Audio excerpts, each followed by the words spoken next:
Persistent cough after a respiratory infection. What are we missing when we treat bronchitis? The core problem: overdiagnosis of a viral residual effect. A lingering cough after an infection is often mislabeled as residual bronchitis. However, the virus itself is not always the cause of a prolonged symptom. Identifying the hidden etiological factors behind the post-infectious cough diagnosis is critical because they each require specific treatment. The rule: look for the hidden triad. If a cough persists beyond 3 to 4 weeks, rule out cough variant asthma CVA, characterized by airway hyperreactivity without wheezing. Requires inhaled corticosteroids, not mucolytics. Upper airway cough syndrome UACS, nasopharyngeal and sinus inflammation that sustains the cough reflex. Pertussis Pertussis, suspect this with paroxysmal cough, even in vaccinated patients.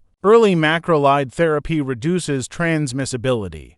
The exception: neurogenic cough. If asthma and ENT pathology have been ruled out, the cause may be chronic cough hypersensitivity syndrome. In these cases, what works is not cough suppressants, it's neuromodulators like gabapentin and speech therapy. What to change in your practice starting tomorrow? Stop treating persistent dry cough with expectorants. Try an empiric trial of inhaled corticosteroids or antihistamines to rule out asthma or post-nasal drip syndrome. Persistent cough after a respiratory infection often masks cough variant asthma or UACS, both of which require anti-inflammatory therapy, not symptomatic cough suppression.